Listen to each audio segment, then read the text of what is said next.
Tahines, Tanes, Wahines on the internet, welcome back. Malolele, Talofa. and welcome to the Third Watch podcast. Yes. We made it to another week. No one has cancelled us yet. So, but yeah, we're grateful that you're able to tune in with us again. It's been an awesome last couple of weeks, and people are still responding and still finding out about the podcast. So, yeah, Dil, how's it been for you? Oh, it's been amazing. I feel like a superstar. You mean Moon? I mean, you know, we have beautiful topics. We have beautiful shirts. I mean, last week you were the ocean. He wore a blue shirt, guys. It was the ocean. And now he's wearing a red shirt. Yes. Yeah, you're the Red Sea. Which is fitting because the Red Sea is a place we call Tonga, yeah? Yes. Which brings us to our topic as well as our guest today. We do have our very special friend, Lina, with us. But today we really wanted to touch on the topic of religion and culture. So how does a Tongan person or a someone from Tonga navigates those two spaces? So we've invited our friend Elina Tuitupou, and we'll give her some time to introduce herself. So yeah, thank you. My name is Elina Tuitupou. I am from Tonga, born and raised. I'm an international student here at BYU Hawaii, majoring in political science, minor in Pacific Study and social work. Wow. Yes, I am in my senior year. yes, Almost done. And relationship status: single, married, taken. None of the above. And you're a senior, so you're excited to go home, or Yes, very excited. yeah? How many more semesters you have left? I think I have two. 2 more semesters, so fall and then winter next year. Yes. That's cool. Wow, congratulations. The 5% of Tongans that graduate.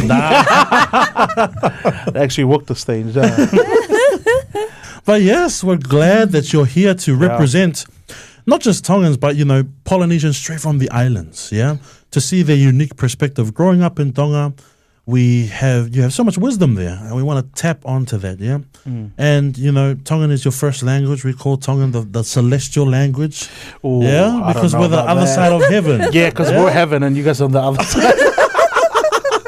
You're the side of heaven that has no walls in Samoa, yeah? Open door to everybody. But in saying that, we want to dive right in, yeah? Growing up, as a Tongan myself, but born outside of Tonga, you know, we heard about and have experienced church and religion and how they balance, and how religion is deeply embedded in our culture. So we wanted to ask you, how is religion viewed in Tonga? The way I see it, I feel like religion is a very serious business in Tonga, because I feel like it's part of our identity in a way that I just talked about how Christianity came about in Tonga. Yeah. It came like for missionaries to Tonga, and somehow the first king of Tonga accepted Christianity, and it came to a part that Tonga was given to God. Right. And if you reckon in the Tongan flag, there is a grass. Like you can see just how much Christianity is about in our culture and all Right. that. Yeah. And also, if you look at the Tongan coat of arms, it says God and Tonga my inheritance. So you see how religion Celestial. somehow like intertwined with culture. Yeah. And I feel like it is a very big thing in Tonga. It's everyday life. Yeah, so it's not just a religious identity, but a cultural identity as well. Because I know in Tonga, they do have the 10 Commandments as part of the Constitution. Is that right? Yes. Yeah. Do you think people still keep those, that part of the Constitution, or is it like above other parts of the Constitution, or do you think it's not? The 10 Commandments I'm talking about.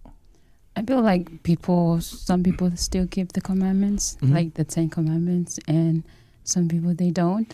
Right. I think it's a very personal thing. I think the main part is that religion is part of our constitution, which shows, like a lot of Western societies, they separate the two. Culture and religion should never mix. Right. But Tonga is unique that we blend them, that they represent each other. And so if we use these religious principles within our core constitution, it helps us become better people. And we went, just like any place, there's no one that's going to follow all the laws to the T. But the commandments being part of the law gives us the extra incentive to follow God. Yeah. Because it does have a lot of, I think it has a lot of a good influence on people. Yeah. Because it really just gives them the perspective of the culture and as well as the religion. And I think it kind of becomes part of life where it's easy for them to keep the commandments. So like I've had friends have gone to Tonga and they've experienced where Sunday is, it's not just any type of Sunday. It's like you can't shop, you can't do any type of work on Sunday in Tonga. So I feel like with that being part of tradition as well as culture has really brought, I guess, the two things together, which not many people would know how to navigate. So I guess with that, Lina, how has religion played a role in part of your identity? So now that we've kind of spoke a little bit about Tonga, how does church play a part as part of your identity?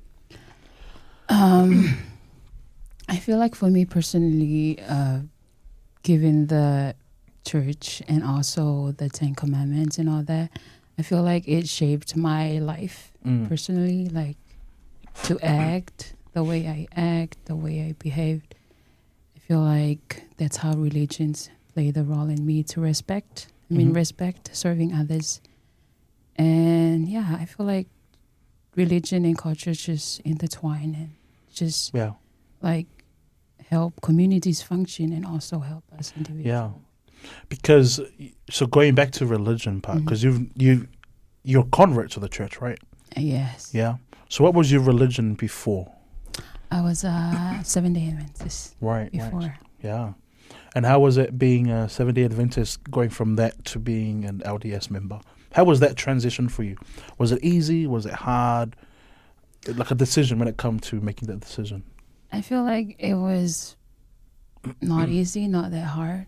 Yeah. But it was hard at home because my parents didn't take it like they weren't excited about me being a member of the church.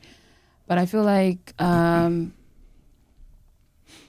way I see it, my parents were kind of very mad. And I understand it because I didn't let them know before I become a member of the church. So I was a convert without my parents knowing. And when they found out, my dad was kind of okay with it. But my mom was so mad at me. So against it, huh? To a time that she whipped me. Wow. But I feel now that is culture. Whipping with love. I mean, after whipping you and they tell you that that's part of the way that they show you they love you. This hurts me more than it hurts you. So with that then, why did you convert? Okay, that's a good question. My family, my mom's side of the family, they're all members of the church. My mom at one point was a member of the church, but then she got married outside of the church. Yeah. So my auntie invited me to listen to the missionary, and that is how I became a member of the church. Oh, that's cool. Wow, and how much of Tonga are members? Like, is it a lot or? I would say as of now, according to right now, if I like 60% of the population of Tonga, if we're going by membership record, it indicates that around 60% of. Wow, such a small island. 60% are in the light. Yes. Yeah. And in Samoa, only 10%. Jeez. Wow, 60%. That's a big number. That's how many LDS members there are. Yes, according to membership records. But what about religious wise? Like, is it like, would you say 90 something? I would say 90 or above. Are religious people? Yeah, religious. Wow, that's cool. That goes to show, right, how deeply rooted religion is. There's no like religion and culture almost. It's like they're the same thing. But thank you for sharing your experience. You know, we feel that spirit of conversion. But I also feel it's owed to the environment in Tonga. Yeah? Which leads to our next question. You know, what does church life look like in Tonga? And how does it differ? How is it different from, your experience in church life here in the US? Yeah. I feel like church life in Tonga, it's more collective in ways that the word in your stake, it's more like your extended family. Wow. Like the way I see it here and in the US, I would say it's more like a weekly activity. You just go to church because it's Sunday. How weird. Well, there you go, ladies. What ward are you in, Bishop? So you think it's a community thing in yeah. Tonga, like the community or societal ways of looking after one another, but here in the US is a little bit different. Do you think it's different because of what you're experiencing right now in terms of being a YSA in a school, not in a family ward? I think that They could think be, that's- okay. yeah. Wow. That is cool. I think I agree. Like, obviously I wasn't in Tonga like you, but even in New Zealand, right, or in Australia, Polynesians tend to work together. Like if anyone needs help, we go. You just call us and we're there for you. Right. And the one thing that I touched on before was especially the music, eh? Yeah, and I feel like one of the difficulties can be, diversity, like different Diversity. culture and all that. That could be. Yeah, because everyone has different things, right? Yeah. BYUH, Brigham Young University of Hawaii, is blended with Polynesian as well as Asian cultures and the Americans, and so everyone's trying to navigate those, yeah? But you cut me off with my music. Okay. But I believe, right, the music in the islands are so beautiful. Yeah, Because it's a prayer, right? And when we sing from where? the heart. Yes, the mouth. The heart. And I'm not saying that they don't sing from the heart here, but, I feel like they could definitely add some volume. Anyway, that is my thoughts. I think that's what I see as different from the Tongan perspective. Yeah. As a student here in BYU Hawaii, how has religion and culture helped you sort of navigate school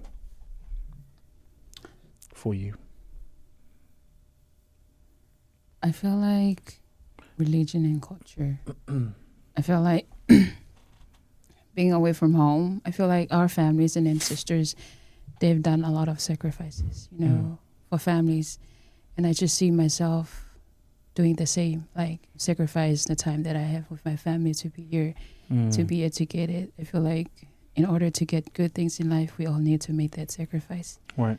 And being here in school, away from home, I feel like remembering home can be one of the motivations and inspiration for you to move on, to push through with education in life. And just in religion as well, as we think about the teachings and all that, we look back at how Jesus Christ's life is. We kind of look back. So we kind of inspired of how our ancestors' sacrifices and how religion can also help us to navigate through life. Yeah, I love that. I think a lot of our Polynesian stories really goes with our religious way of belief, right? Like there's so many things that kind of interwove together, or it kind of links together when it comes to religious values as well as cultural values. And I think that's why a lot of the Polynesian people are very religious in that way, right? So especially for example in Tonga, because of that constitution, there's part of not only a constitution for people to as part of law, but it's also part of religious law or commandments, right? Because of that, it's push people a little bit more over to the religious side of things, and not only religious but as well as lawful in the way that they keep laws and of the land. So I think a lot of our Polynesian people are really religious in that way, and I think it's an amazing thing that our Polynesian people are becoming more religious, especially this generation. There's so many people that have gone away, whether from any church, have gone away from Christ, and now they're returning back. And yeah, can you share us a journey of when you were gone for 6 years? Was it? Or? I don't know what you're talking about. But I'm talking. I want to ask you a question, Neil. I think going from going as a Tonga in diaspora, do you feel like there's a difference of feelings when it comes to people from the island towards diaspora and vice versa of diaspora to the people in Tonga? Yeah. I wanted to ask you this question, actually, but I can share my perspective first. Okay. Well, growing up, obviously, I feel like there was a kind of separation between the Tongans and then the other Tongans. What's the other Tongan? Maimuri. They always call us Maimuri or from other nations, right? For different reasons. But when I grew up, all the Tongans in high school, because I sucked at speaking the language then. I mean, it's still pretty much like now. But I was way worse then, They would mock me, saying, bro, how can you be Tongan? You can't even speak the language. Right? And there's such a kind of, little kid mindset. But it was those little things that kind of pushed me away from learning the culture, but more so from actually wanting to be with culture, real Tongans, because you feel you're being judged because we can't embrace the culture as deeply as people from Tonga could. I don't know if that's true for you then, because I see like your palate is with the Tongans. So I don't know what you're talking about. No, I'm only kidding. Go back. Excuse me. If anyone's palates, mate, your one goes through 3 cultures: Australia, New Zealand, and Samoa. But I wasn't the one to be spiteful. I was the one to still want to be with all the Tongans. That's why I still love Tongan. So I would try and learn as much, and I'll try and share my perspective, of why the different struggles that I go with, And they always come with the same things like, see, you haven't worked a hard day in your life, or you don't know what poverty is, right, or whatever. And I'm just like, well, I'm sorry I was blessed with opportunity. I'm sorry I had bread and butter. I'm sorry I had my 72-hour pack all the time. But those were some of the things. And so a lot of my friends were kind of spiteful towards the real ones because, and they separate, even in high school. It's always the polys, the fobs, we call them. We call them the fobs. What are you trying to say about me and Lina? Yeah. And then when you know what I mean? And then when they come in, they're trying to be Fear Islander, right? Or when they try to become Islander and it's too forced, then it feels weird. I think I was lucky enough that I was accepted, I guess, because I'm pretty Tongan, like... Sure. Yeah, you look Tongan. All my abs and everything. But that's my perspective.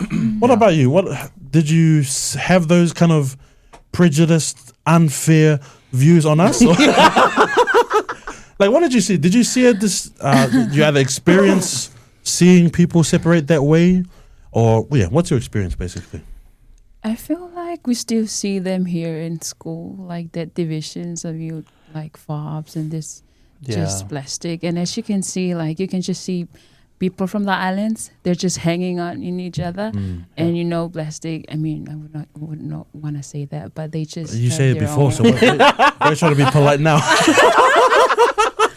But I feel like it's a division that could be something that divides us as Tongan, and I feel like it's very important for them to feel that they're Tongan, even though they don't feel they don't know the language and they were not raised in the island, but it's really important to know that they're still Tongan.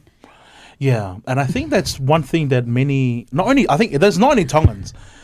It's also in the Samoan community as well. I think any Polynesian community, I think that many of our people look at diaspora as like, wow, they have all these opportunities and they don't know the culture, right? And then diaspora looking into the islands like, wow, you have all this culture, but yet you want to. And yet you took my trampoline and you took my pool. But you took my skateboard and you broke it. Carry on. It's anyway. Next one. So I think honestly, it's one of the gaps that needs to be bridged between our Polynesian communities, and I just really think that we need to just come together. I think one thing that would unite us would be culture, religion, or just the purpose of being together. I think if we focus on that, then nothing else matters, right? That doesn't matter where you're from, doesn't matter if you speak good English or bad English, doesn't matter if you have money or don't have any money. But one thing that I have seen the Tongans, when you see the Tongans, they turn up. I've seen this in the Tongan. Oh, I'm not just, I've seen Tongan come together. It doesn't matter if you're broke, having to get a loan, or rich, they come together. I think that's one thing that I've seen the Tongan community is that they come together. So if you're Tongan and you're out there, let me know. I'm looking for a Tongan tahine. Hey! I thought you had what? Hey, pause. Let's go on the break. Let's breaking news. No, but I just think that when they do come together, they come together. Like, it doesn't matter what it is. They always showed up. Yeah, and it doesn't matter if it's like a cousin's dad's, father's, mother's, whatever. They come together, and I love that about the Tongans. Really? Yeah. Samoans come together too. Yeah, we do. And they also marry each other. That's the Maoris. You're going to get in trouble. But I think it's important to note. Yeah, that's a big thing. Diaspora, they want to feel included. And I think, like you say, if we unite under the cultural umbrella and religion, we can do it. Yeah. Doesn't matter if you're half Tongan, quarter Tongan, eighth Tongan, you are Tongan. Yeah. Big bad Tongan. Silence in the room for that one. But I also think, if diaspora are coming in, I think they have to be quite humble about it too. I feel like when you come from either side being prideful, that's when we start to be like, stuff him is being pirotolahi and we don't want to do anything for them. Yeah. I think that's the way. What about you? I feel like we can learn from each other in a way that we teach you the culture and it teaches how to learn in English better. Yeah, how to save money and stuff. Yeah, right. And maybe as a closing question, Lina, why are you staying why do you still believe in church as your new religion, and as well as why do you still uphold values as a religious person as well as a Tongan person? Can you say the question again? My friend is going to ask. I'm going to have to edit that out. Good. You know what I mean? Yeah. Hurry up. I don't want it to edit that much out. Okay. So, Lina, as a closing question, right? What do you hope people listening... Sorry, let's edit that one. I don't want to edit too much. Hurry up. Anyway. But in closing, we've had so much great thoughts and great discussions from you. But I just want you to share. What do you hope people listening to this episode learn about Tonga and faith? What do you want them to remember? I feel like I hope that they will learn in a way that as Tongan, we value both culture and religions. It's just that we need to know how to navigate and to balance both. And I feel like it's very important because they are both shaped our life and how community functions, and also it's part of, both of them is part of identity. So then, as a follow-up, how have you personally seen in your life, how have you balanced both? Because I've heard some people say, especially outside of Tonga, they focus too much on their culture. Look at them, they're getting into debt. Or they focus too much on all the fahu system and look at their family. They always bicker and they always argue. And then there's other people that, they say, we have to uphold the traditions. This is who we are. Like, what was your family like when those discussions were being had?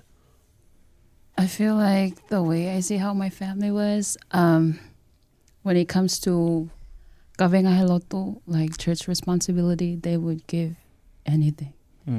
Like, they would give a big amount of money and the family can just eat tuna for the whole month or the whole year. The sacrifice. But I feel like that's just how much they value culture and religion when it comes to kawenga heloto, when it comes to fahu. I feel like they just find ways to do that responsibility or to fulfill that responsibility, but not of like too much.